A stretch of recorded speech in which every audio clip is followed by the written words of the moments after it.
morning. My name is Joanne. I'm the Director of Operations here at Attollo, and I have the pleasure to interview today our very own Lancaster born and raised Megan Fessler McCarthy. And she's the founder, owner, and CEO of Tread House. Thank you for coming. Thank you. First question, can you tell us a little bit about you, your upbringing, and how you became and developed this journey that has turned into Tread House? Yeah, I'm from Lancaster. I went to township growing up, so I went to Nitschauer Elementary School, well, at the time it was just the 6th grade was by themselves in Neff, and then middle school from there. But I made a switch to go to Lancaster Catholic for high school, and basketball was a big driver of that. I grew up playing with the CYO Basketball League, so I played for St. Anne's when that was still a school, because now that I think they shifted over to St. John Newman.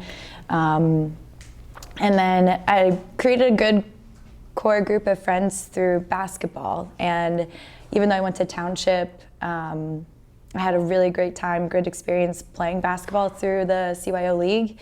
And Catholic girls basketball is still, to this day, a dynasty, I would say, like in our state even. And got to play basketball in high school through Catholic, but soccer was my main sport. And unfortunately in high school, like your high school team doesn't really get you to that next level. You have to be playing on a select team, trying out for, your state, your region, and trying to get to that national pool. And your club team can also kind of get you those college showcases and invitations.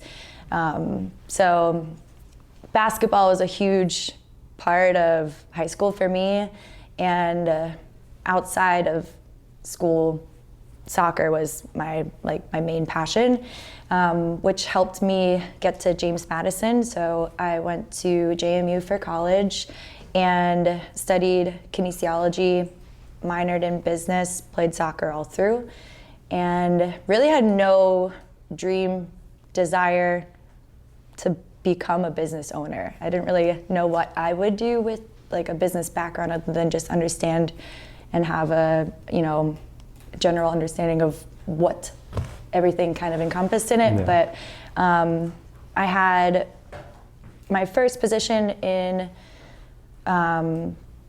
strength and conditioning. I was a conditioning coach for James Madison, working underneath my mentor now, and the head strength and conditioning coach for Virginia Tech women's basketball, and got to see like ins and outs of the collegiate athletics world. And from there went into corporate fitness, so a little bit of a different realm. I was working with general population, creating workouts, personal training, group classes, managing a fitness studio in Richmond. And we decided to leave and come back to Lancaster. So when we were kind of moving around and trying to find my place in the fitness world here in Lancaster, I was finding that I was bouncing around to different modalities of fitness. I was in boxing, I was in personal training again, I was in like HIIT classes, and just kind of like working in all these different areas, and didn't really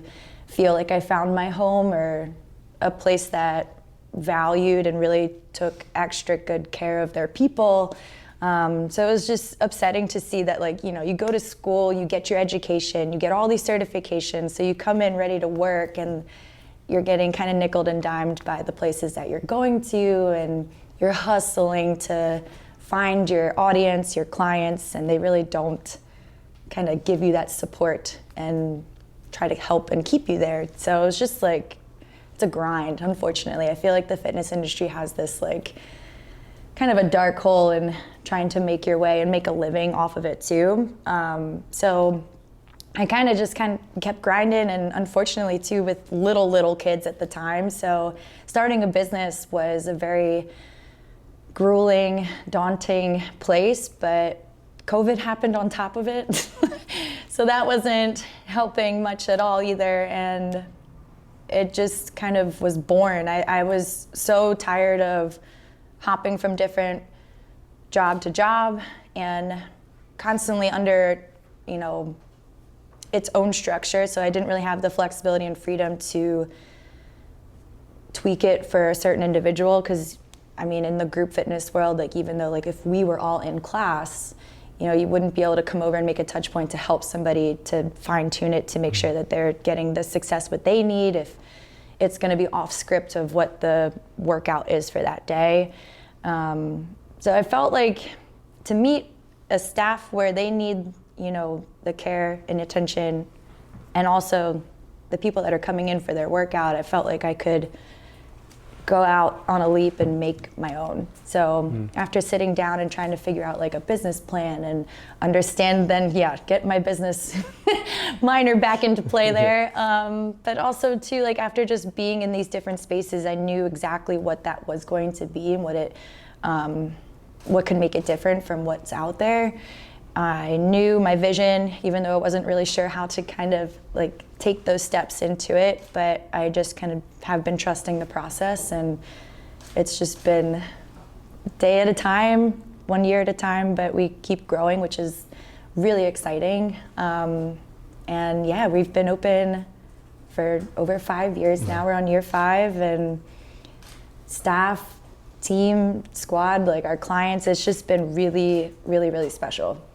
That's amazing. It sounds like you were able to experience something within the industry and kind of identify something that you thought was missing, and you found a way to kind of bring it to the community, right? Because that's one of the things that we kind of, you know, talk about here at Attollo, and the things that you do. There's so many amazing things, but one of them is the hospitality aspect of it, and how everyone who goes into Tread House, I don't think I've personally seen anybody leave without a smile on their face, even though they're having one of the hardest workouts of their lives. You know what I mean? Yeah. So no, that's amazing that you've been able to do that.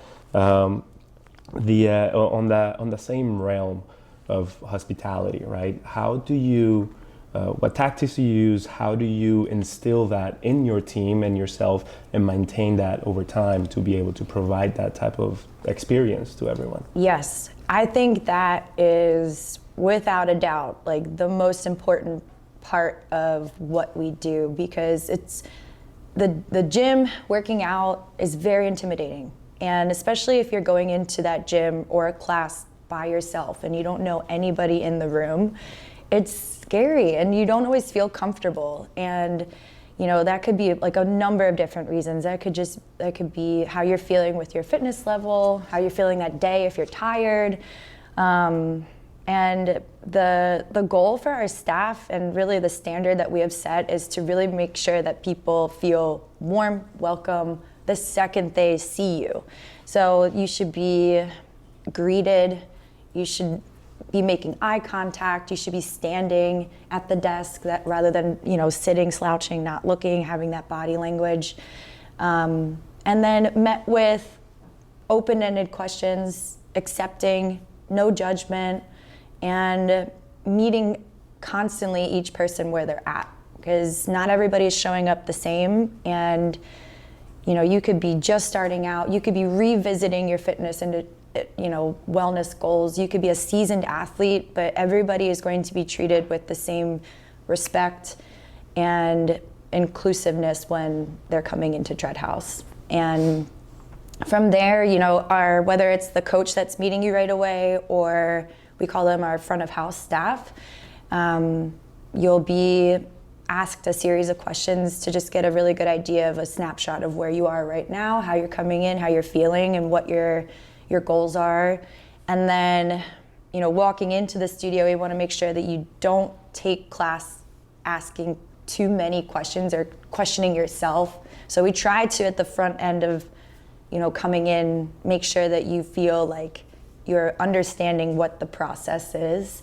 And that way you can just take class without second guessing yourself, even though it'll be new and you'll kind of like work your way into the space. But, you know, give a good thorough understanding of what is about to go down. That way they can just not have to think during class and just have a good experience. Yeah. So, I mean, it's important, because I think, you know, we probably all have an experience where you walked into the gym and just felt like completely lost, not welcomed, not seen, not recognized, and you probably didn't want to go back and do that again. And that's not what fitness should be and health and wellness, you know. And so making sure people feel like they're treated equally, they're seen, they're respected and encouraged. Because at the end of the day, like, you want somebody to feel proud of themselves for the work that they're doing and celebrated for that too, and challenged. So it's like, I like to tell our coaches that there's 3 C's when we're working through classes, that you can either be correcting someone and just making sure they're doing something the right way. You don't want somebody to get hurt.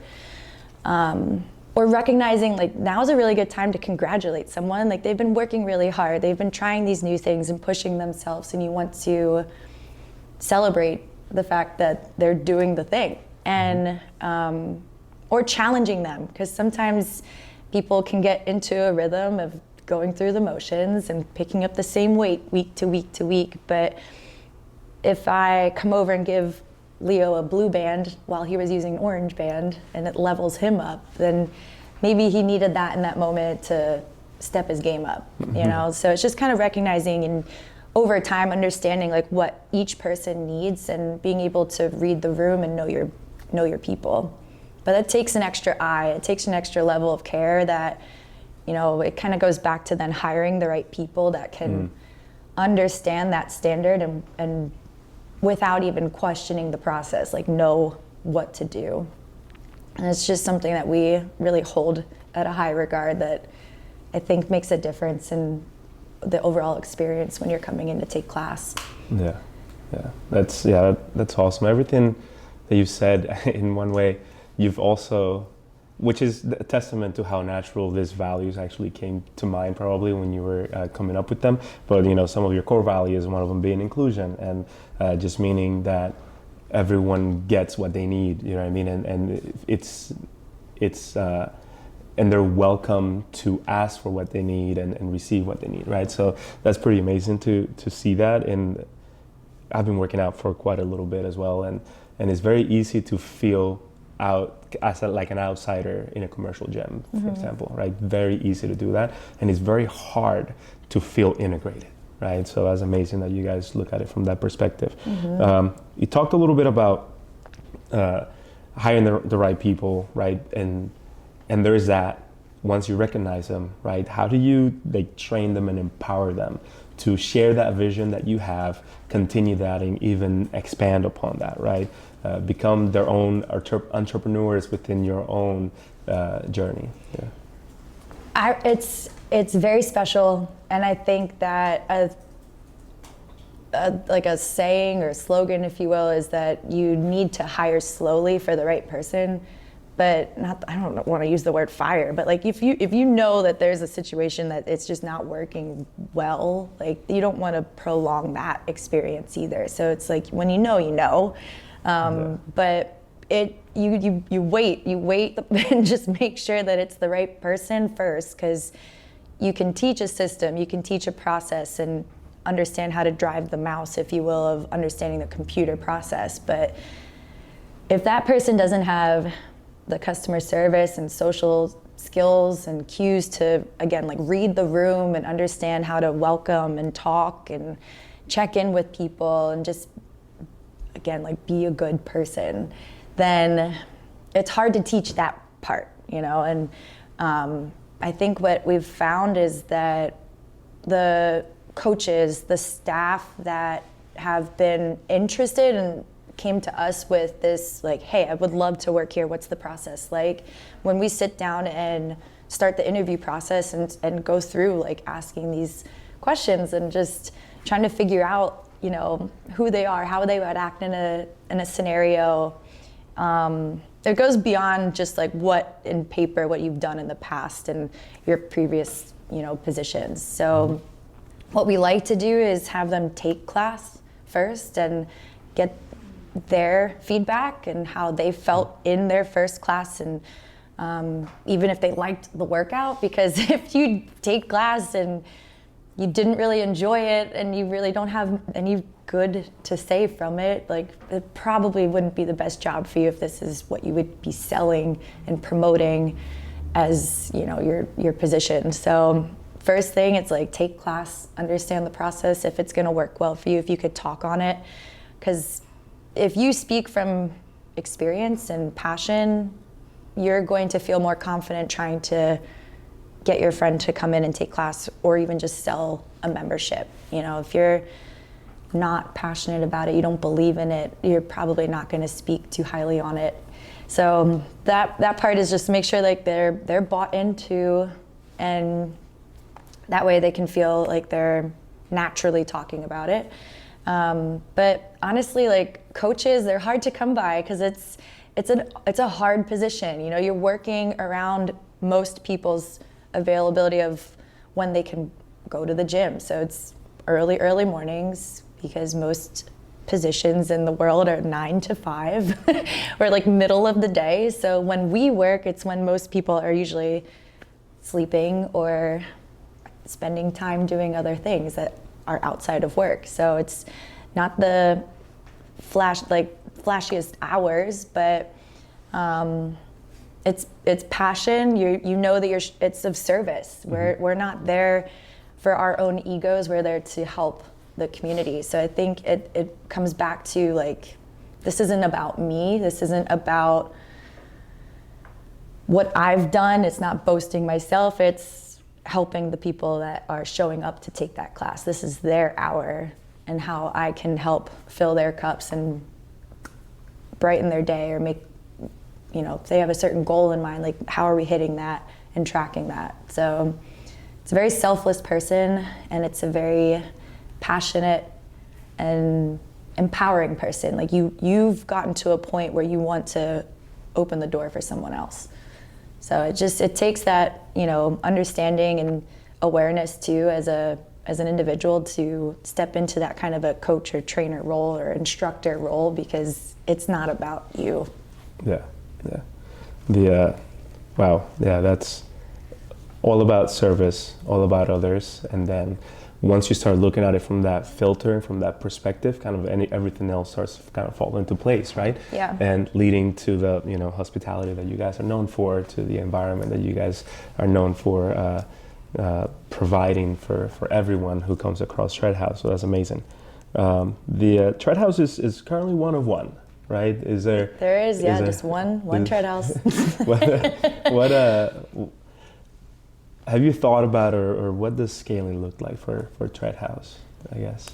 I would say, I mean, it's a numbers game at that point. Like, we have X amount of classes that host X amount of people. So mm-hmm. at the point where if we reach capacity and every class is waitlisted, then we wouldn't be able to really like promote to take class. If mm-hmm. I would ask you to purchase a membership and then you go to book class, but there's no room for you, you would have to really then make a decision on what would happen next there, on maybe offering more classes or a different, I don't know, like that would, the class schedule would have to change. But as far as like another location would go, like I don't see myself juggling 2 spaces at this point. But I would say when, maybe, I don't know what the right word of that would be, but my goal is, as we grow Tread House, is to invest back in the business, invest back in our staff. Mm-hmm. So that would be, I would say, my vision of success is to one, balance my day-to-day schedule and take care of the people around me, rather than trying to make more. Like I wouldn't want to overload myself. I'd rather enjoy the success with the people that are with me. Yeah, that kind of somewhat answered the question that I was going to ask eventually, right? Which was, how do you find success? And you kind of alluded to what it's like for you. And has that vision remained the same for a long time, or has that shifted along the years, or? Yeah, I think I had to do, it was probably like 2 years ago. I like sat down and asked myself, like, what is success for myself? And like you list out like, what are your values? And I remember doing this like guided practice, and it asked to, like, if you woke up and you had nothing to do, nothing on your schedule, what would your ideal day look like? What would you want to do from the moment you woke up until you went to bed? And that helped outline like what you prioritize, or maybe the things that you don't get to do because now you would have that time to do it that you really want. Yeah. And it was pretty neat because it's different for everybody, but I did not have listed on there working. So I think, my ideal day was like spending time with family. And, when you really shine a light on like what is your number one main priority, you start to shift focus on like, okay, well, where do you put your time and how do you put your energy, and how do you get back to those things that maybe you're not able to do, and you try to balance those buckets. And I think just for me personally, like I want to spend as much time with my family as possible, and my kids are getting older and it's less and less time of a window that you have to spend with them, and before like hanging with your mom isn't cool. So I want to be there with them. And I think that like I said, like I think success would be to share it with our staff. Yeah. I don't envision like popping up multiple Tread House locations and hunting down that kind of workload like that.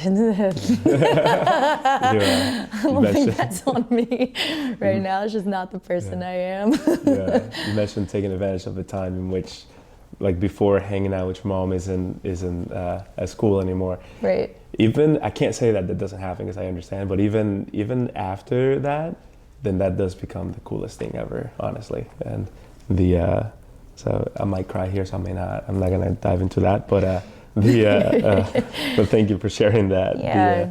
I do want to ask you though, so because you care about people, you care about others in service. If it wasn't the fitness industry, is there anything else what do you think you'd be doing right now? I started actually my freshman year of college in nursing. Okay. So different, but same kind of, right? So I think I look at what I do now, it's still healthcare, but it's preventative medicine. You're healthy, you're able, you're capable, we're moving. When you're in the hospital, you're not healthy, capable, usually you're needing help or you're sick or you're struggling in some way. So it's really like reversing, and hopefully like we're preventing any,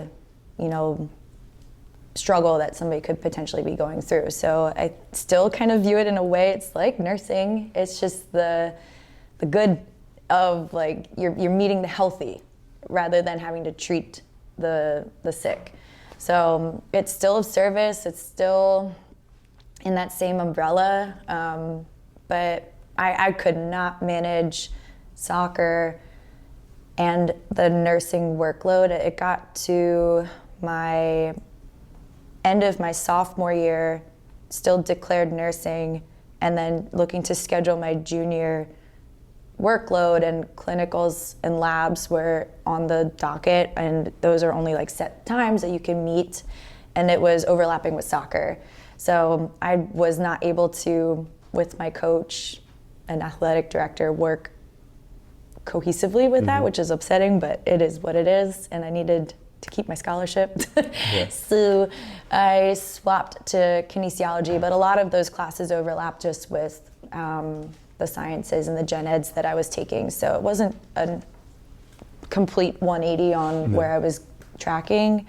And like I said, I think in the end of the day, everything kind of worked out. But I think I would still be in service. I think I would still be trying to help, and I'm definitely that type of person that if we're all here and somebody passed out, I would be quickly acting. I would be ready to rock and roll. If for whatever reason, in a moment of like puke, blood, gross, I'm still gonna help out. I love that. It's just how I want to be, and it's just in me. But I long-winded. I would still be trying to help in somebody's health.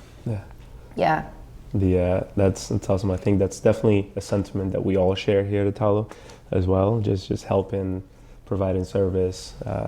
So yeah, thank you for sharing that. I do want to open it up for everyone else to ask questions as well, but I do want to ask you for some advice to either other organizations, people who are looking to share their vision and improve not just themselves, for others, and kind of like provide the best service that they could provide, right? What are some things takeaways over your tenure that you would give to others? I think just constantly being self-aware is really, really important, and understanding like where you've been, where you are, and where you would like to go, and having moments of reflection and just being really honest with yourself. Because you could be thinking that you're doing all these things, but when you do like a self-audit, you may find areas where you're not showing up as if you think that you are. And sometimes it's good to ask for help and to try to build a team and staff that if somebody has a skill set, is in an area where you're looking and need help or a place to start and build from, you need to start to understand like where your business is going and understand how to shape it to get there. Because starting out, it was me and one other person. And with all the things that need to get done with our business, I mean, that was not sustainable going too far into our future, but it was necessary in order to get off the ground. Yeah. So it's just, you have to understand yourself. You have to understand your weaknesses, your strengths, any opportunities that you do have, but also any like potential barriers that could come up along the way. So, definitely encourage you to just do like a self-assessment on what those 4 areas are in your life and how you can work to go from there. Because it's super important to just kind of pause, reflect, and understand what's your current status, so that way you can actually make change moving forward. So yeah, I think a SWOT analysis, if you will, if you've ever kind of gone through that detailed process, it's a lot, but you get a really good idea of where you are in the moment and how to take a really clear step in the next direction. So it's strength, weakness, opportunities, and your threats.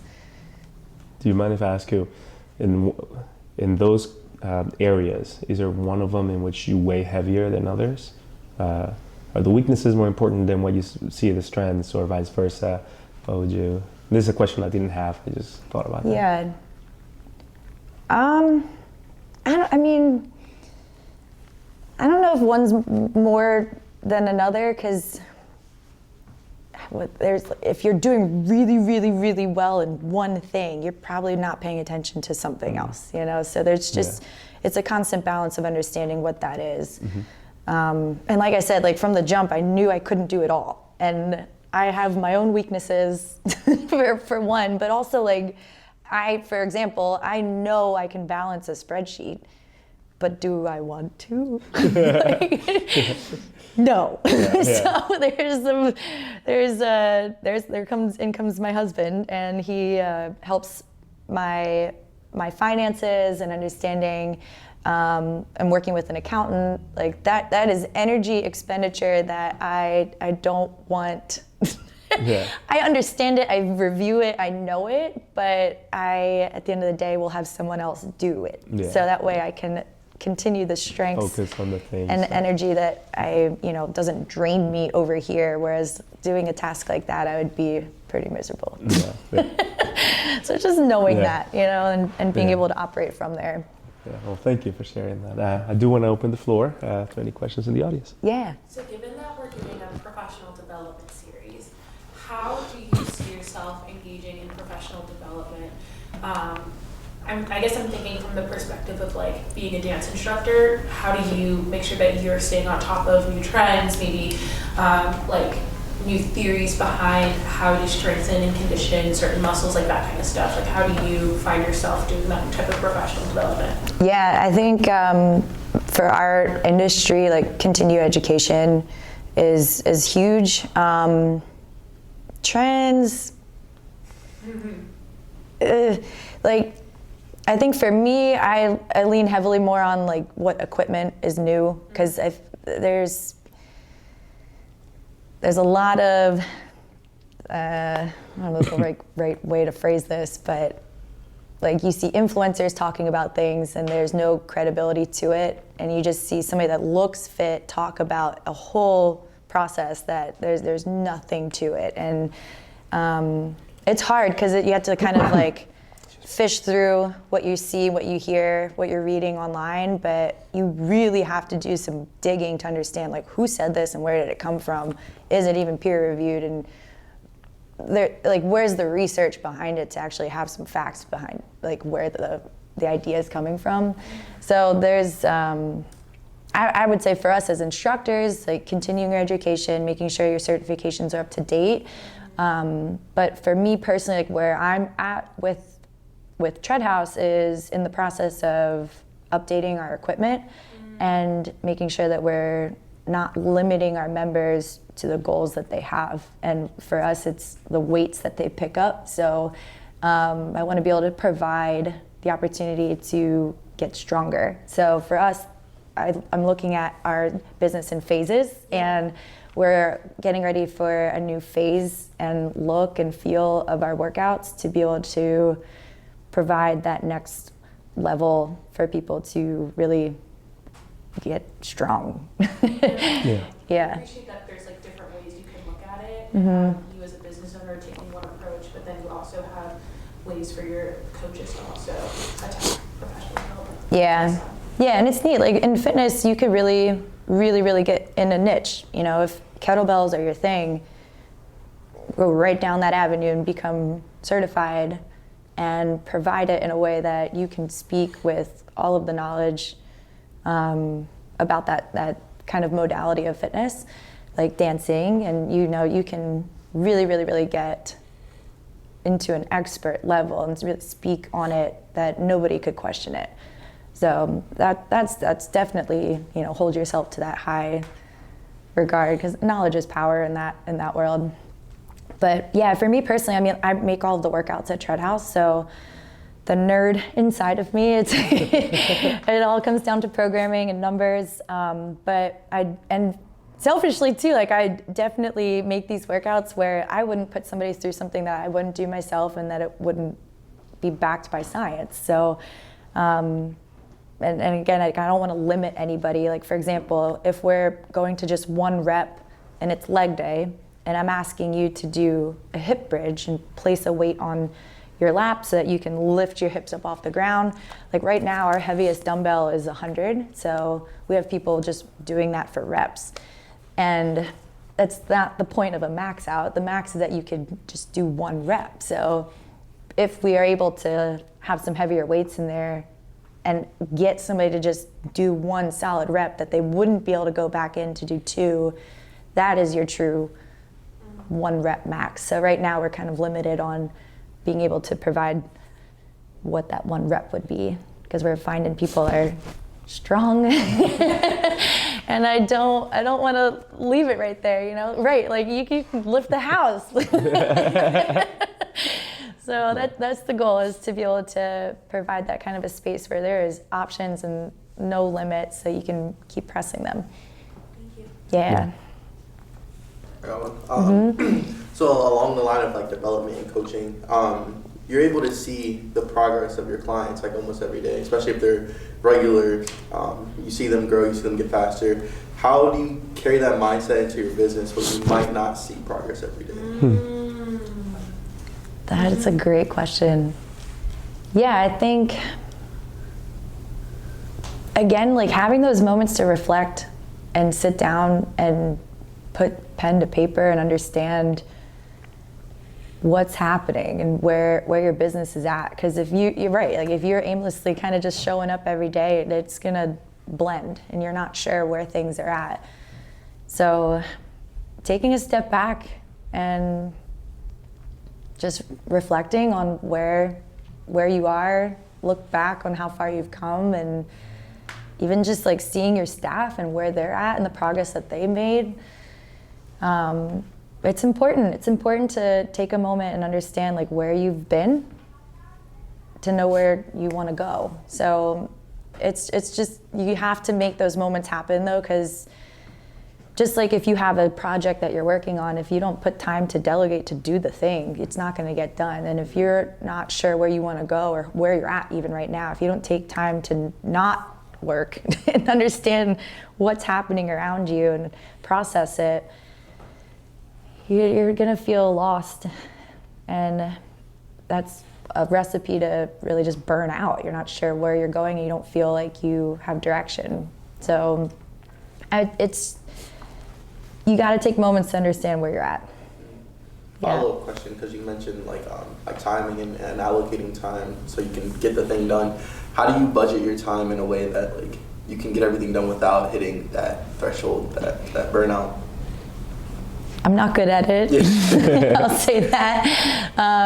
Because I go through these waves of having a good balance of my schedule of when I'd call myself like an employee, because then I'll coach classes and I'm in there with the coaches doing the things. But then I obviously have like operational like tasks, administrative tasks to get done to, one, manage our business, but also work on the business. Right now I'm in a moment of coaching a lot. So it's really hard to then, when I'm not coaching, I need to buckle down and get some things done. And those moments are slim. So right now it's like, I see where those pockets are, and then I have to do those things. And when you are in a time crunch and have these projects or tasks that you need to be diligently getting completed, you just have to look at your week ahead. And I'm a big list maker. You have to outline what's needed from you maybe that day or that week, and just start crossing it off. So for me, it's like I have to understand when I'm coaching, and then when I'm not coaching, that's when I have to prioritize what gets done. Yeah. But I constantly work off of Post-it notes. I need to write it down and feel that success of just either crossing it off or that crinkle moment. I'm just like, I did it. Throw it away.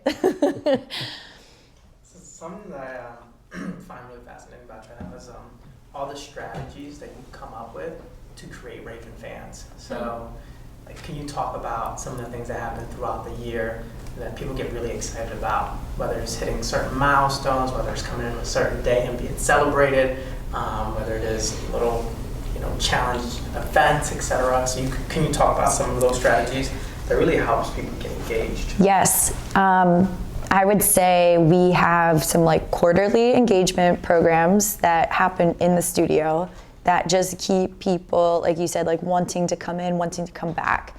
That we try to lean into certain areas of fitness. So for example, in January, instead of doing like a weight loss challenge, because we don't do that. We focus on what you're capable of doing and building you up rather than this aspect or idea that you should be shrinking yourself. We lean in on moving your body and tracking how often you're showing up, how far you're going as far as the distances on the treadmill. And we also had an aspect of like wellness around it, like how much water you were drinking, or if you were even reading or having a self-development moment. So we were asking people to have either a podcast or a book that you were engaged in and reading maybe like 5 to 10 pages a day, and then tracking it. So we did that for 4 weeks, and the team that had the most points won.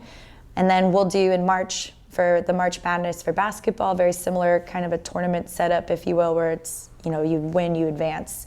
But this is more shining a light on strength training, because we did a lot of the distance and movement in January. We'll focus more on the floor, is like kind of what we say at Treadhouse, because you have the treads and the floor.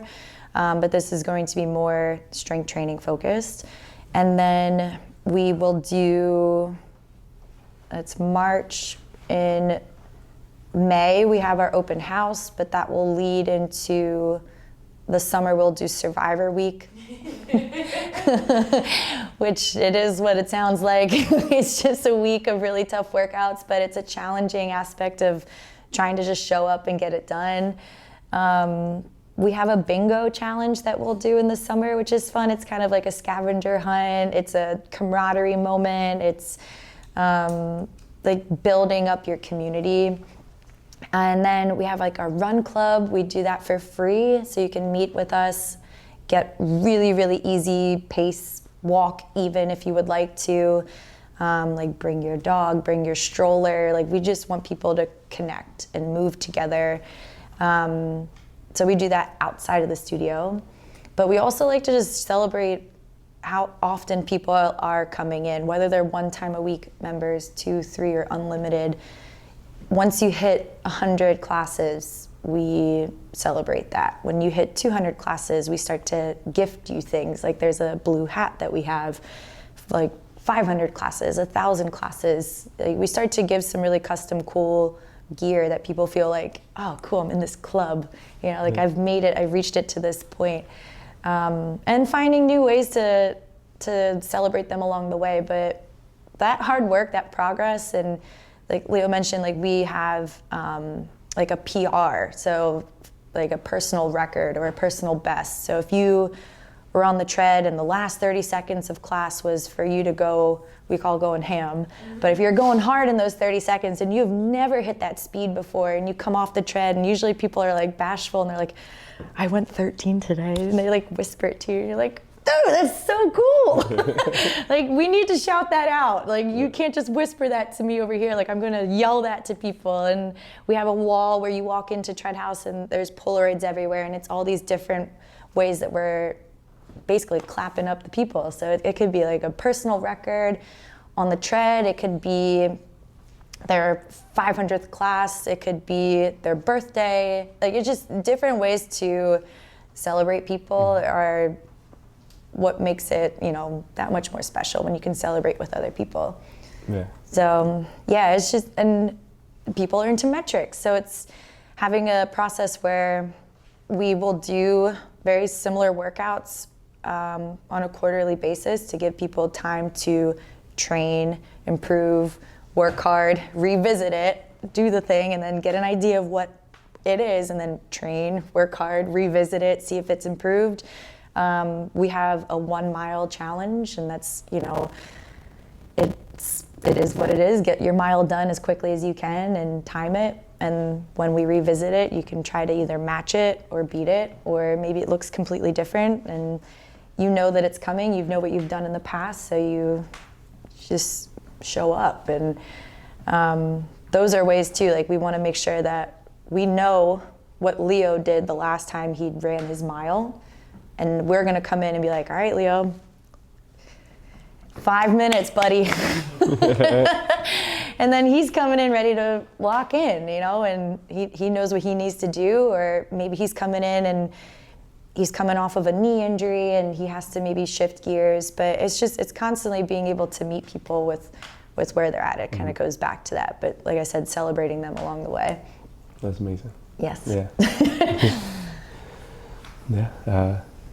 If there's not any more questions, well, Megan, this has been amazing. Thank you very much for allowing me to interview you and us to learn from you and to pass it along to everyone watching. Thank you very much.